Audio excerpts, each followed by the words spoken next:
up, my friends? How are you guys doing today? Welcome back. Thanks for stopping in, taking a little bit of time out of your day to spend it with this old dog. I appreciate it, guys. I hope wherever you're at, whatever you're doing, that you are striving, thriving, and that you are loving yourself and the people you're with, because that's what God tells us to do, guys. Also, happy Mother's Day to all the mommies that watch this channel by any chance. I hope you guys have a blessed and wonderful day. You deserve it for all the stuff that you guys put up with. So, in the spirit of Mother's Day, my wife is a big classical lit reader, right? She likes Bronte, Jane Austen, Charles Dickinson,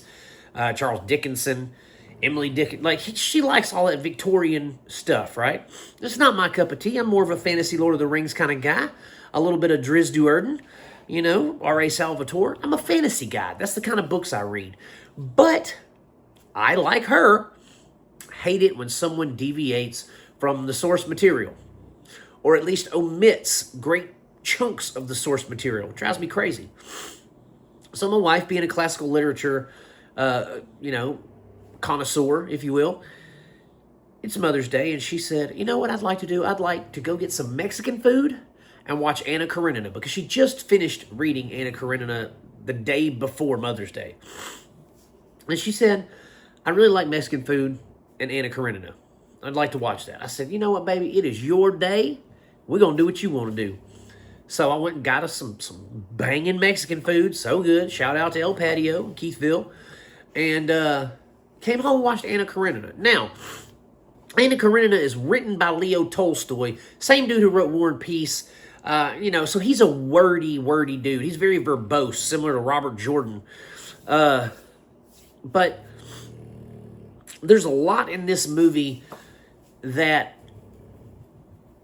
it's like a bare bones telling of the story, because in Leo Tolstoy's book, there's like 5 pages of characters and their nicknames and stuff like that. So there's all these people you got to keep up with.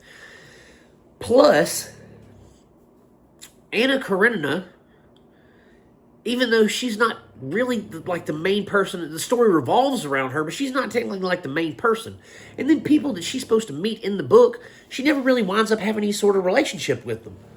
And so my wife, she's, as we're watching the film, she's pointing out these discrepancies to me. And like I said, I don't do a lot of classical reading. Like, I think I've read Silas Marner by George Eliot. That's the most recent classical novel I read. But she also had a problem with Wuthering Heights. Like, it was kind of that same issue where she's like, if you're going to take the story and you're going to tell the story, don't take any kind of creative liberties with it.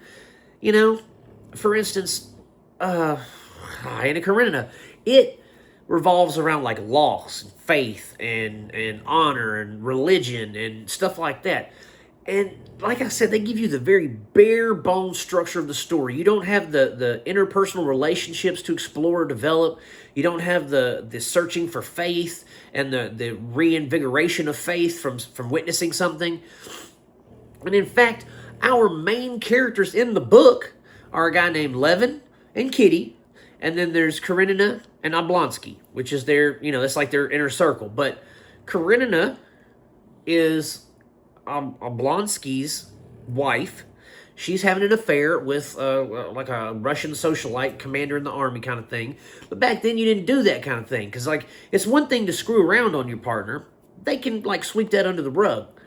But when you publicly make a scene with that partner, that's when it becomes an issue. And it's like, it tells these stories. I lost my train of thought, by the way, right there. It tells these stories of these characters that don't wind up meeting. In this movie, they don't wind up meeting at all. They really don't. They briefly cross paths, but it's not the in-depth, soul-searching journey for these characters that Tolstoy portrays, right? And for that, I gotta give him, you can't do that, guys. It's kind of like, I was having a debate with my friends about The Odyssey coming out from Christopher Nolan. We all love Christopher Nolan. He's made some hits, he's made some misses, but for the most part, I think we can all agree he makes pretty decent movies. He has The Odyssey coming out. Now, in my mind, The Odyssey is a classic literary tale from Homer. It is a classical poetry kind of thing. And I applaud Christopher Nolan for making it. But he's not making it based off of Homer's writings. He's making it based on some other person's interpretation of the Odyssey. Don't do that. I can understand if you're going to take something and you're going to pull it from the story and include it into there. But if you're not going to do that, just don't do it. You know what I mean? And in Karenina, she's supposed to be this like really lovely, bright, radiant woman who's kind and compassionate. And then you wind up in this movie, she's like a brat. She almost is like a 2000 hippie chick. I say hippie, like, you know, one of those like preppy 2000 girls, but in a Victorian time. Just the way that she reacts to things, the way she does things, she kind of whines, throws fits. And that's not how she's portrayed in the book. You know what I mean? So I'm saying, if you're going to take these interpretations of stories, if you're going to do that, much like Nolan is doing with the Odyssey,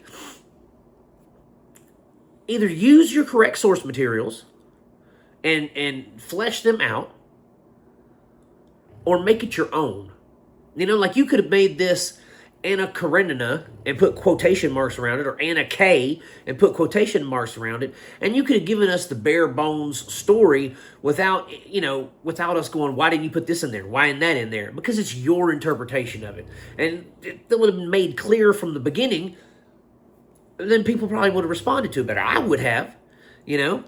My wife definitely would have. She would have actually enjoyed it. There's other versions of this that she wants to watch and see if they're more accurate. I'm not sitting through those.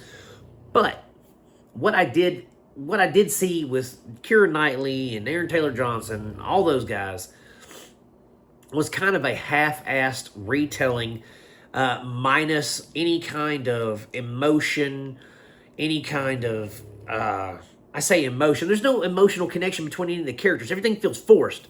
Everything feels, like it doesn't belong. And that is kind of what irritated me, but then my wife, with the source material. Because she's like, you're leaving out all these key moments in the book just so you can have this, love triangle between these people. And you're missing the whole point of what the book is about, which is faith, religion, coming to terms with things. Yeah.